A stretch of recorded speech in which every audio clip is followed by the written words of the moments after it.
Guys, what's going on? Welcome to Serial at Midnight. My name is Heath, and I'm joined by Adriana Gober, the programming director and curator over at the Midnight Movie Society streaming service. Adriana, thank you for being here. Thanks for having me.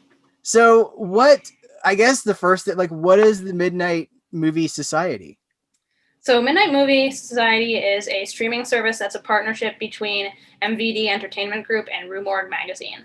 And it came about because MVD were finding that a lot of their content that they were putting up on the larger streaming platforms like Amazon, Google Play, it was being removed due to content restrictions. So they kind of started brainstorming, thinking like, what can we do with this content, because it deserves to be seen. We need to find an outlet for it. So they eventually decided that they were going to launch their own streaming platform specifically for this content.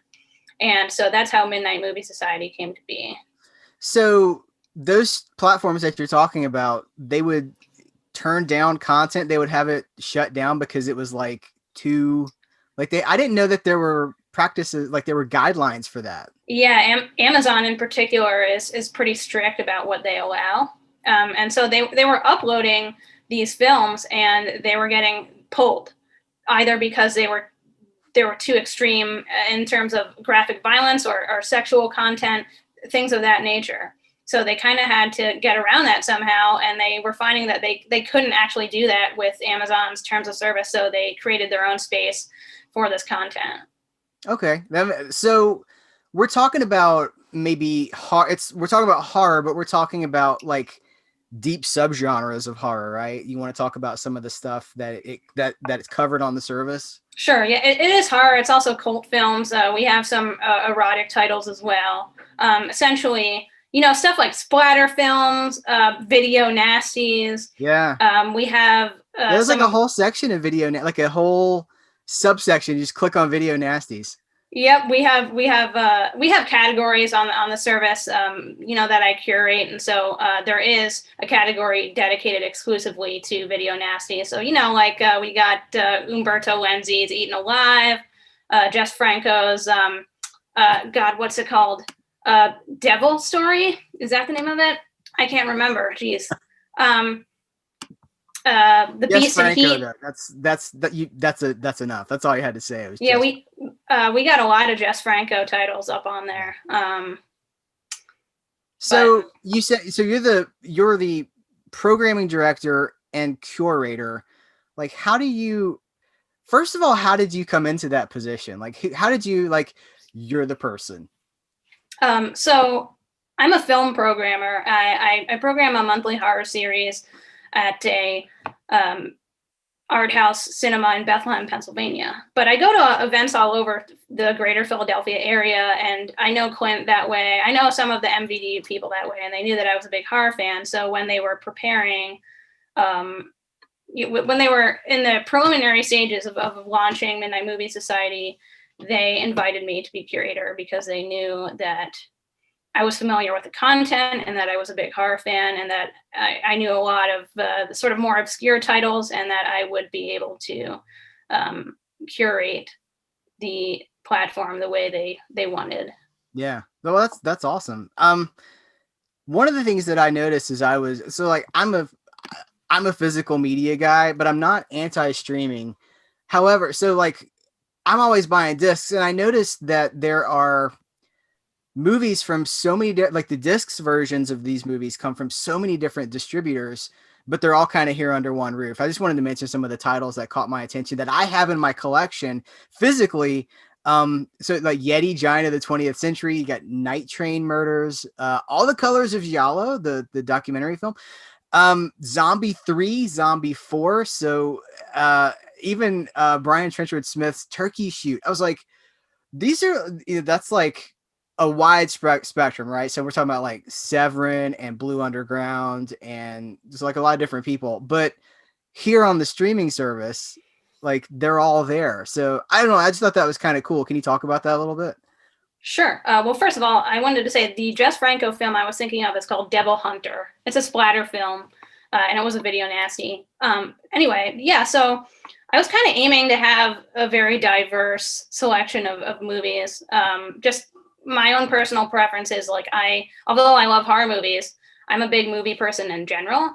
And so even though the platform is kind of catering to niche interests, I still wanted to have a variety of things for people to choose from, just because I feel like from a consumer standpoint, that is incentive to sign up.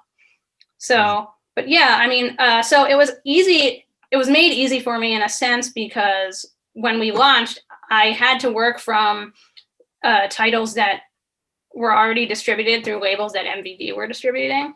So, essentially, I had access to this database to pull from for the library, and so I was just choosing things that I was interested in, and that I thought other people would be interested in too. And so I had this very varied selection of films to choose from, and so I kind of just wanted to throw, whatever I could out there, as long as it still kind of was in keeping with the mission of Midnight Movie Society. And so, yeah, so obviously we have some like more extreme titles in terms, and like American Guinea Pig, and stuff that's like gory, but I also like, the kind of like soft core European erotica stuff that like Jess Franco was doing, Jean Roland, guys like that. And then I think you mentioned Turkey Shoot. Yeah. I like that kind of like dystopian sci-fi genre stuff. So yeah, I was kind of getting a little bit playful with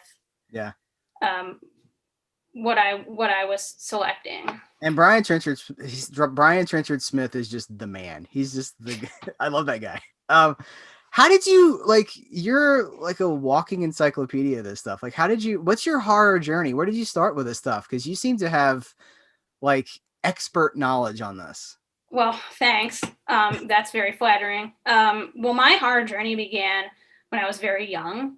My stepdad is a big horror fan, and so like he would be up until all hours into the night watching horror movies on TV, and I would sneak out of bed and go downstairs, and he would let me watch horror movies with him. And I don't remember this, but he would tell me that somebody would get their head chopped off, and I would laugh at it.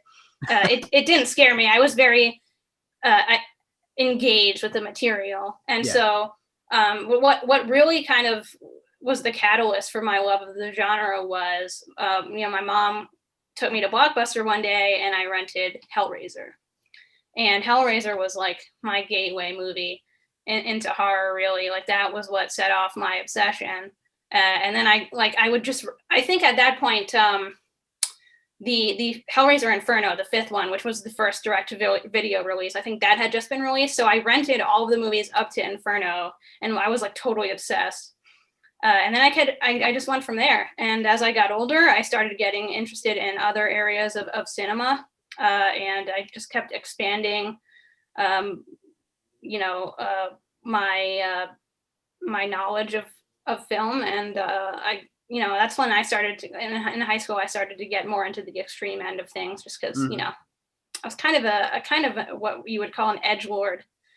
So Cannibal Holocaust, Salo, all that sort of thing. I was just eager to get my hands on anything that was considered extreme or forbidden, I suppose. So how does your stepdad feel about this? Like, he was a gateway, this is what it sounds like. And instead of shielding you, he was like, no, come enjoy this with me, which I think is a really cool take, because I don't know how common that is. I don't think it's common at all. And, I really appreciate that that's how it was, because my parents, there are things I wasn't allowed to do, but in terms of like media exposure, my parents had this approach that was sort of like, we're going to watch it with you. And if you have any questions, you should ask. And if there's anything that makes you uncomfortable, we can turn it off. But like, they didn't try to shield me from that sort of thing. Yeah. And I think that worked out to my benefit. Clearly, yeah. I made a career out of it now. I was gonna say, he must be so proud, right? Because he's pretty stoked. That's awesome. So do you still share the experiences? Like, do you guys watch Cannibal Holocaust together? Is he into all this extreme? No. So he's more into like classic horror, slashers, and sci-fi. I think I think Yeah. getting into like Cannibal Holocaust would be too Yeah. too extreme for him. Like that's his comfort. What that would, yeah. Yeah. He's probably like I'm probably of a close generation to him if I had to guess, and that's like we like yeah. If you could like the '80s generation and stuff, like it's so steeped in like Jason is such a throwback to like this other kind of movie, and then there's this comfort level, and it seems like the entire well, I don't want to say the entire. You've done a really good job of balancing this. Turkey Shoot is not a conventional movie, but it's also not just Franco necessarily. So you've got that spectrum, and I just think that that's really cool that you're serving different tastes, different um comfort levels, I guess, for lack of a Sure. better word. So yeah, it's not. I guess what I'm trying to say is that the service is not just like um built on outrage. It's not just like, oh, this is this like, it's not forbidden, Yeah.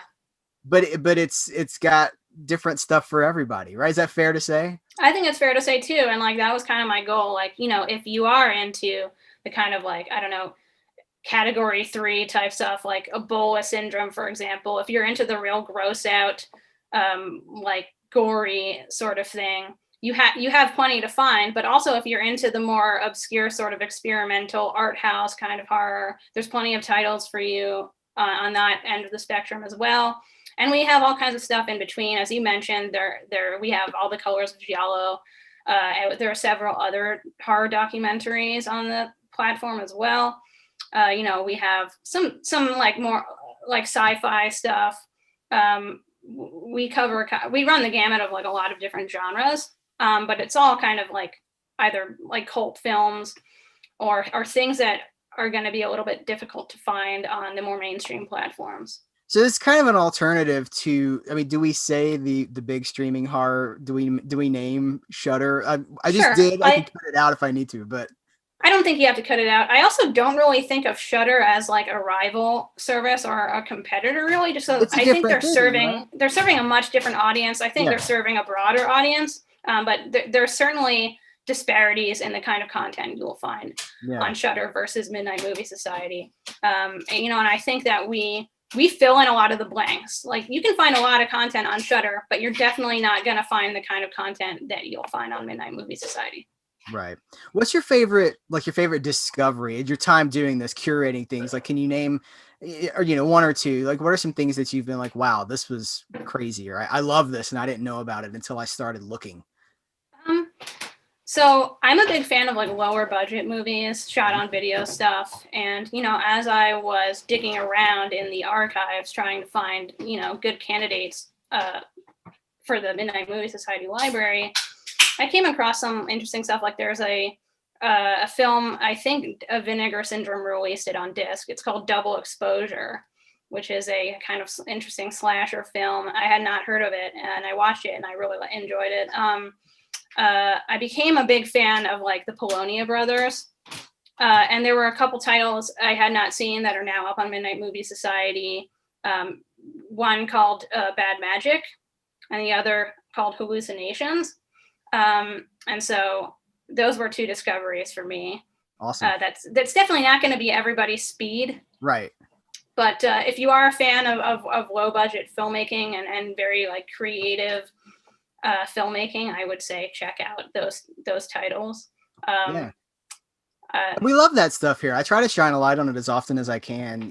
Like this Sterling Entertainment stuff from David Stern, the Camp Blood movies, the Axe Grinder stuff.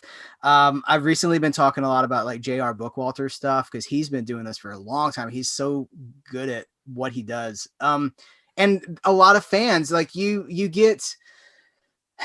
Horror is such an appealing genre for a lot of people. It's a wide base. There's horror for different kinds of people, but among the horror fans, there's like this other level, this really devoted. They want the horror that you can connect to. It's like creator. It's what you're talking about. Shot on video stuff, regional horror stuff that was made. yes. I'm thinking about like North Carolina movies. Like The Dark Power and stuff like Yeah. this. I'm a big fan of like the Florida exploitation films. Yeah. Like Doris Wishman. I don't have you seen it? Sometimes Aunt Martha Does Dreadful Things. I haven't seen it. I've heard about it. I haven't seen it. Oh, it's so good. But that's another one out of Florida, like Herschel Gordon Lewis, like all that sort of thing. So yeah, I'm a big fan of regional stuff. Like Florida is its own subgenre of regional horror. It's like Yeah. Florida. It's such a weird place. Okay, so I think that's like the appeal is clear for the people that are interested. What would you say? We're wrapping up. What my audience is very pro physical and suspicious of streaming in a way that like I just did a video with my wife and like, well, we have this, we have streaming services, but I know there's a lot of people that say like, I'll never stream. What would you say is the benefit to those people of a streaming service versus having to track all these things down on disc? Sure. Well, I mean, the angle I was going to take was that, streaming is a great way to sort of sort out, what you're into and what you're not. And so I would say like Midnight Movie Society would be a good thing, a good sort of vehicle for, exploring titles that you may not want to drop money on as a blind buy, but, if you see them, you might change your mind. So, and I'm not somebody who actually thinks that like streaming and physical media have to be in opposition. I'm somebody like I have a big physical media collection, but I also love the convenience of streaming. And I've discovered a lot of films I never would have come across if it weren't for streaming that I now own on disc. And so I just see it as another tool to expand my movie nerddom. And so I would encourage other people to view it in the same way. But I'm not going to shame anyone if they don't like streaming. I know that's kind of counterintuitive. I'm trying to promote a streaming service, but I would say it's just approach it as a way to build your physical collection as kind of like not a midway point, but like I don't know what I'm trying to say here. I know what you're trying to say. It's like it's a way to try before you buy, or it's like a trial. When you're dealing with fringe cinema, which is what we're talking about, it can be, this barriers of entry can be really high, and it's that comfort level we're talking about. And this is a great way to be like, well, this is for me, and this freaks me out, and I had nightmares for 4 days, and I can't eat Jello now. So it's a cool way to experiment with things. But I guess like how can people get the service? How much is the service? Let's plug that service. Sure. So you can go to midnightmoviesociety.com. You can sign up for a free trial. And if you don't like it, fine, at least you tried it. But if you do, a monthly subscription is $4.99 a month. And then there's also a $49.99 annual subscription. You just drop all the money at once and then you get an entire year. We also have a Roku app called Midnight Movie Unchained, which is kind of it's kind of like a little appetizer of what we offer. It has some of our I suppose you could say milder titles just to entice people, and then you get the real weird stuff. Titles. No, I'm just kidding. Yeah. Just go to midnightmoviesociety.com, poke around a bit, and hopefully you enjoy it. Now I'm going to link to it in the description of this video so people could just scroll under us and there'll be links there. Where can people follow you? Where can people stay in touch with what you're doing and what you've got to say? So you can find me on Twitter at EADXBB, which I understand I realize is a very odd Twitter handle, but if you're a guitar player, you might recognize it's a guitar tuning. That's kind of like where I'm most active. Like my other stuff is kind of more private, but you can find me on Twitter. You can also find Midnight Movie Society on Facebook. Just do a search for Midnight Movie Society. You can find us on Twitter at M Movie Society. And that's about it. Awesome. Thank you so much for taking the time to talk about the service and just your experience. This has been a blast. Yeah, this is a lot of fun. Thanks for having me. All right, guys, thank you for watching this video. If you sign up for the service, if you go check it out, let us know. Let's continue the conversation in the comments below. Take care, and until next time, we will catch you later.